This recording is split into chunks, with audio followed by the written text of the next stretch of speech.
Vamos nós. Bom dia a todos. Sejam bem-vindos a uma nova aula. Aula capítulo 5, que nós vimos a aula passada. Nós vimos sobre o citoplasma. A próxima aula, o que a gente vai fazer? Hoje nós vamos ver fotossíntese e quimiossíntese, que é o capítulo 6. E a próxima aula a gente vai vir só corrigindo. Tudo bem? Todos me escutando bem? Sim. Show. Então, a gente começa no capítulo 6, falando sobre fotossíntese e quimiossíntese, na página 484. Vamos nós?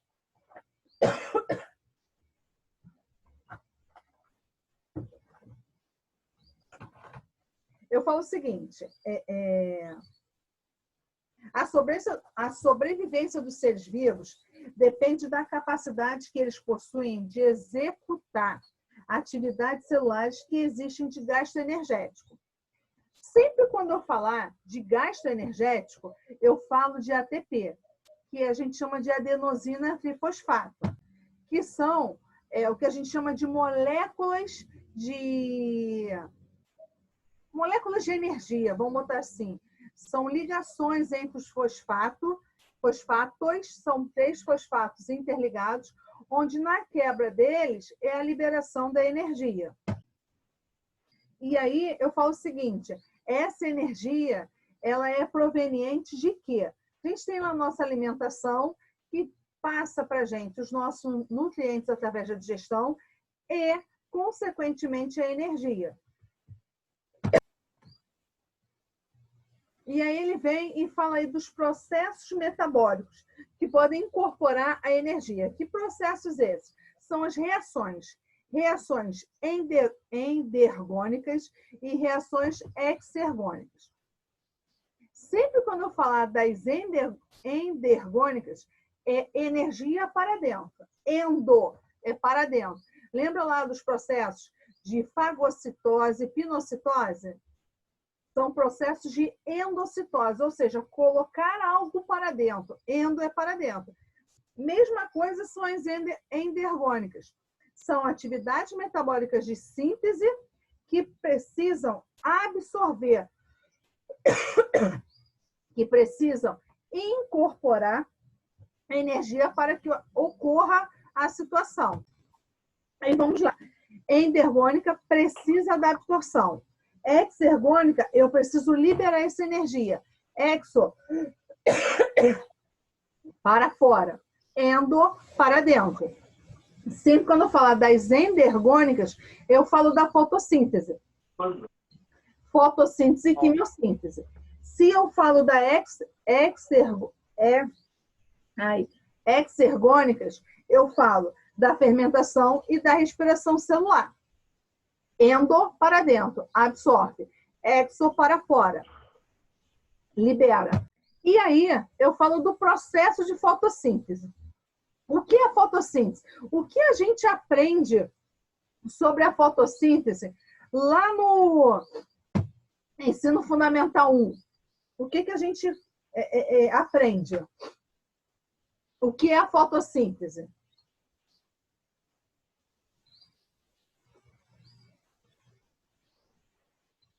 Hein, gente? O que é a fotossíntese? Lá no Fundamental 1. Qual é o efeito? Qual é a função da fotossíntese? Não é a respiração da planta? Respiração é uma coisa. Fotossíntese é outra. Opa. A respiração é a absorção, vamos botar assim, é o uso do oxigênio. A fotossíntese é a produção do oxigênio. Tudo bem? Até porque, assim, respiração das plantas, dos vegetais, nós também fazemos. É a absorção do oxigênio.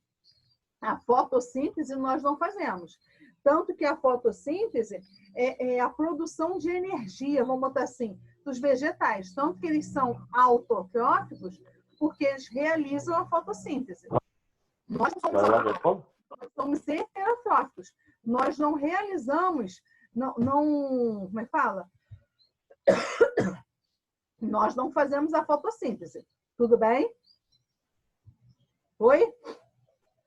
E aí ele vem e coloca aí, olha, fotossíntese, processo realizado pelas plantas, algas, cianobactérias e certas bactérias.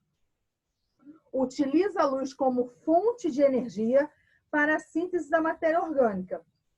Luz essa que vai ser absorvida através dos pigmentos, que nós vamos ver mais à frente. Principalmente nas plantas, as clorofilas, que convertem a energia luminosa, a energia essa que é captada, a energia do Sol, vamos botar assim, a energia luminosa do Sol, é captada e transformada, convertida em energia química. Tudo bem? Oi, gente? Foi. Se eu falo que se esse processo acontece nas células eucarióticas, eu falo que acontece no interior dos plastos. Se são nas células procarióticas, eu falo que acontece no citosol. O que é o citosol? Que nós já vimos. Hein? O que é o citosol?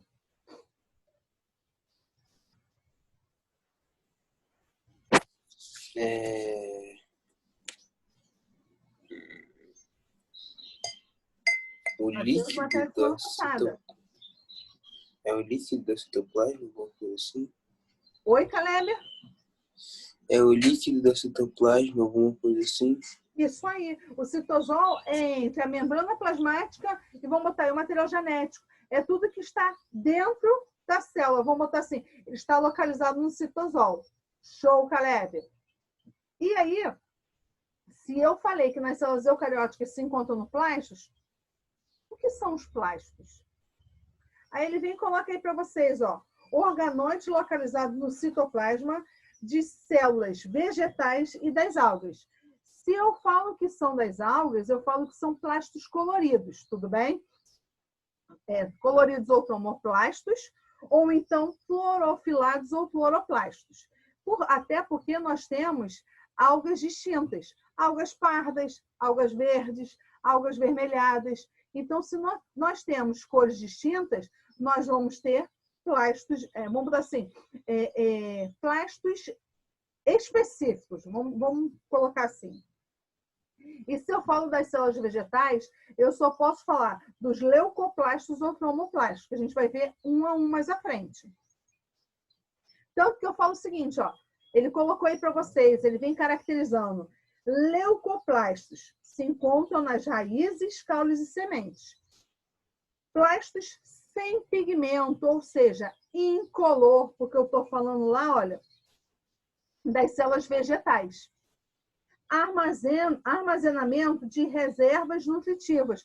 Por isso que eu falo que eles se encontram lá, olha, nas raízes, caules e sementes. Eu tenho lá o amiloplastos, que é reserva de amido. Eu tenho oleoplastos, que é reserva de óleos. E eu tenho os proteoplastos, que é reserva de proteína. Ou seja, cada leucoplasto presente lá vamos botar assim, nos vegetais, tem as suas funções. A função de reserva de nutrientes, onde oleoplastos, óleos, proteoplastos, proteínas, amiloplasto, amido. Ou seja, tanto que a gente fala o seguinte, ó, essa semente é muito oleosa.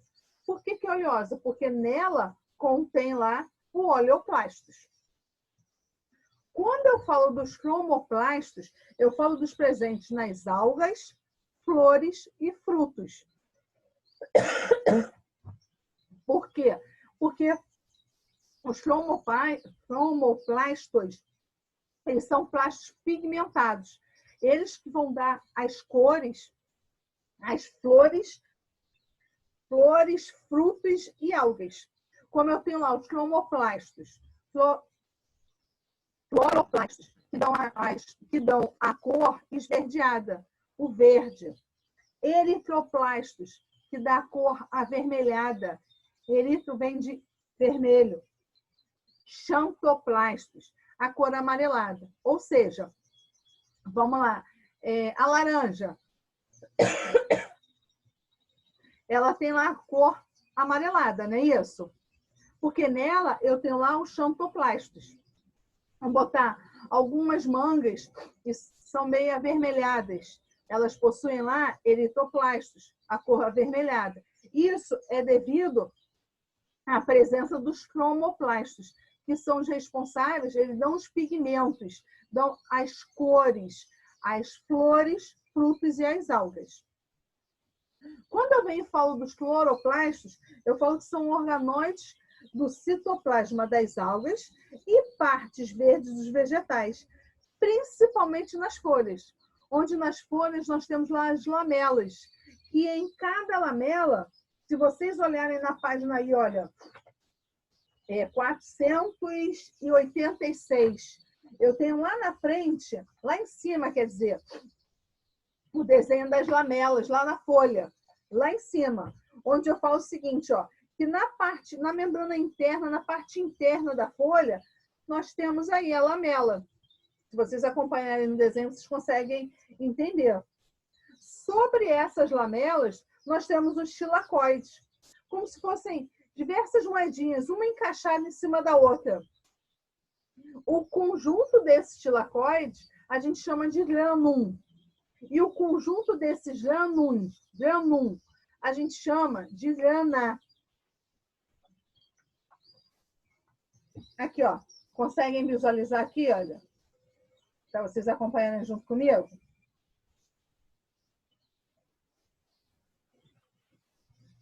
Oi?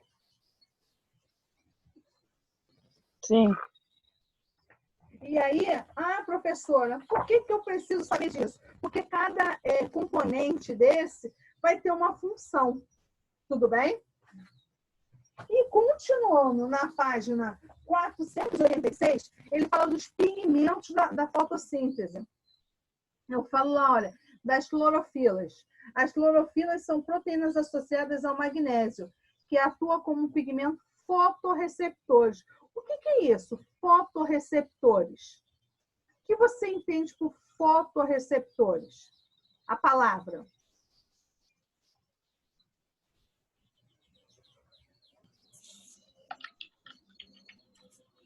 Ramon, quando eu falo que é fotorreceptor, o que você pensa nisso?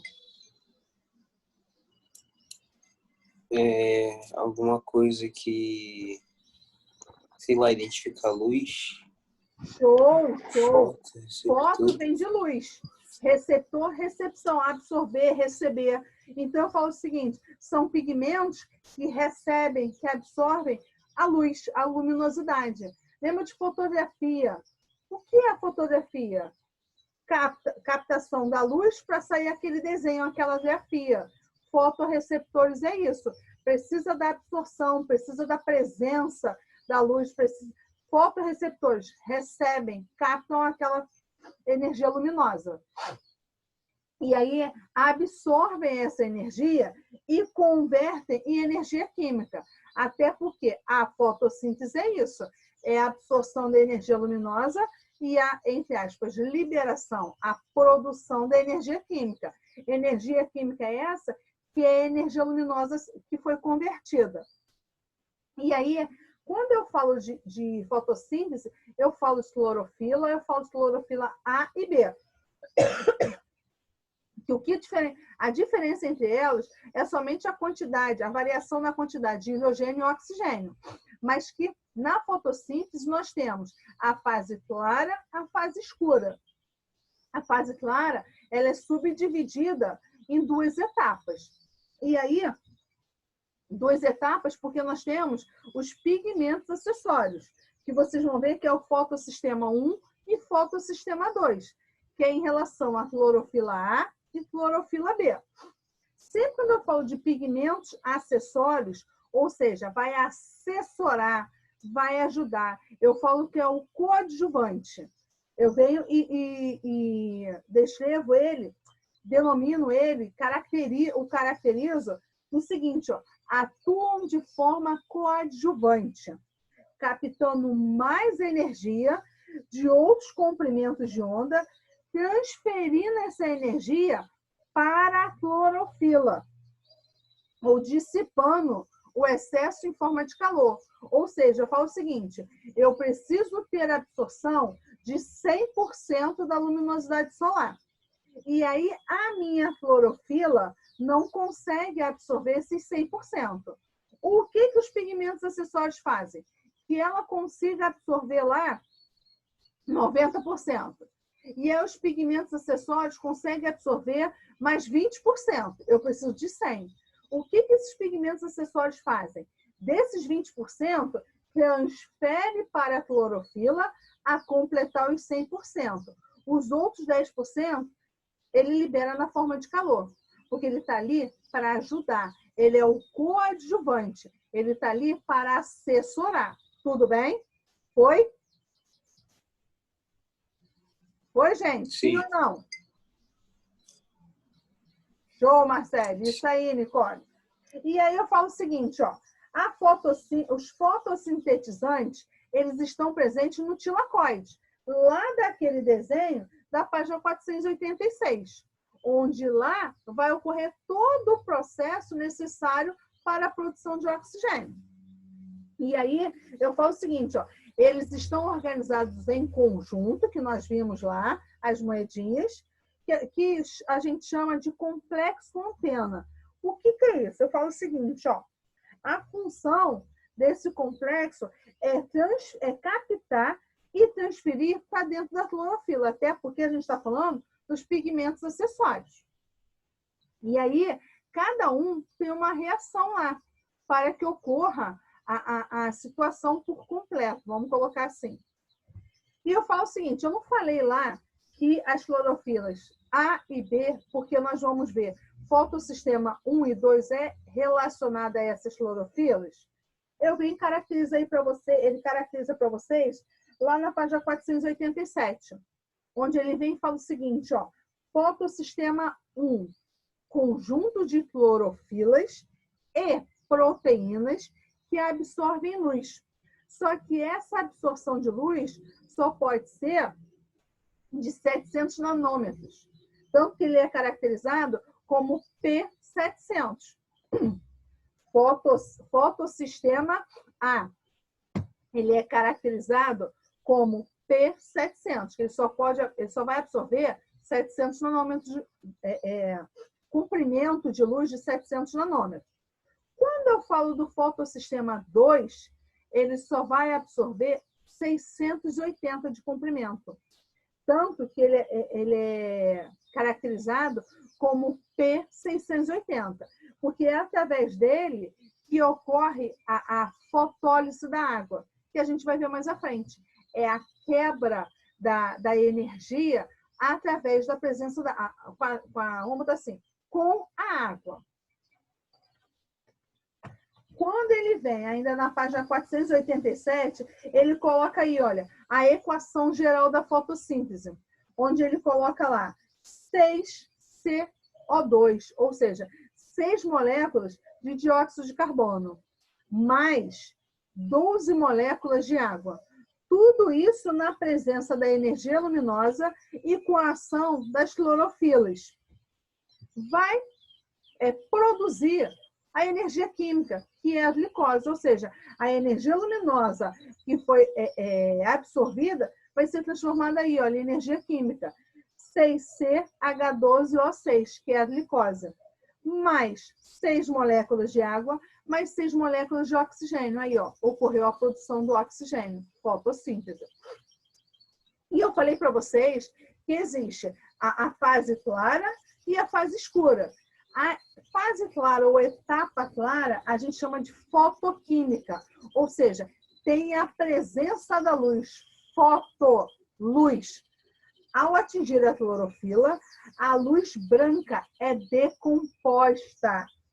A clorofila realiza a absorção de comprimentos de onda, azul e vermelho, e reflete o verde. Etapa clara ou fotoquímica. Eu vou ter que ter a presença da luminosidade. Fotoluz. E aí ocorre a fosforilação. O que é fosforilação? É a formação de ATP, que nós vimos lá no início da aula, que é adenosina trifosfato. São moléculas de fosfato, moléculas de energia que são quebradas para ocorrer as atividades, para que ocorram as atividades. Formação de ATP através da transformação de energia luminosa em energia química. Formação de ATP, que quando eu falar de adenosina trifosfato, eu falo de 3 moléculas de fosfato. E eu tenho a fosforilação cíclica e a fosforilação acíclica. Se eu falo da cíclica, ocorre apenas o fotossistema 1. Se eu falo da cíclica, eu falo que ocorre apenas o fotossistema 1, quando a energia luminosa é absorvida pela molécula de clorofila, liberando elétrons energizados. Ou seja, nós vimos lá fotossistema 1 ou fotossistema 2, que eu tenho um comprimento de onda de 700 nanômetros, o P700. Fotossistema 1, eu tenho o P700. E essa energia, tanto, ó, a energia luminosa é absorvida pela molécula, liberando elétrons ionizados, ou seja, esses elétrons que vão ser utilizados para a próxima etapa. Eu preciso da absorção para a produção. Fosfo. E, gente, vamos lá. Repetindo, depois que a energia luminosa é absorvida, a clorofila fotossistema 2 perde elétrons, que, ao serem transportados pela cadeia de aceptores, formam um gradiente de concentração utilizado na produção de ATP, adenosina trifosfato, ou seja, o ATP, a energia sendo formada. Através de quê?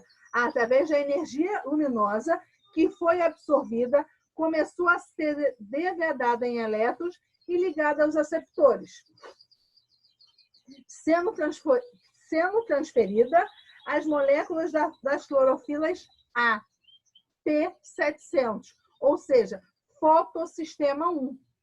Quando eu falo da cíclica, eu só uso o fotossistema 1. Ele vai absorver e vai transformar em energia. Quando eu falo do fotofosforilação acíclica, eu uso os dois. Eu uso o fotossistema 2 primeiro, onde ele vai absorver, ele vai fazer a separação dos elétrons e vai se ligar aos aceptores, a energia, e vai ser transferida a fotofosforilação 2, fotofosforilação 1, que é o P700. Professora, mas por que o 2 primeiro e não o 1? Porque o 2 é comprimento de onda menor, é o P680. Se é o P680, ele vai absorver comprimento de onda, comprimento de luz, vamos botar assim, até 680 nanômetros. Vai transformar e transportar ao P700, que é fotossistema 1. Desculpa que eu estou engasgada, gente. Que repõe os elétrons perdidos devido à ação luminosa. Vou repetir para vocês.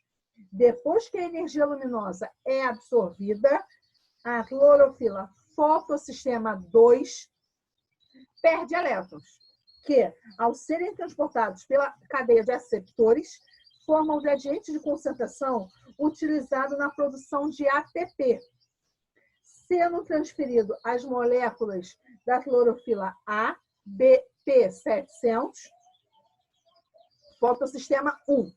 Repõe os elétrons perdidos devido à ação luminosa. Vou voltar a explicar. P680, fotossistema 2, absorve a energia. Essa energia precisa ser transformada em energia luminosa e energia química. Nessa transformação, a gente perde elétrons, porque eles vão se quebrando para fazer essas atividades aí. Absorve, quebra e são carregados. Absorve, quebra e essa energia é carregada. É carregada até onde? Até o fotossistema 1, P700. Quando chega ao P700, essa energia volta a ser transformada. transformada e produzindo ATP. ATP esses que são refósforos que perdeu lá no início da fotofosforilação acíclica. Oi?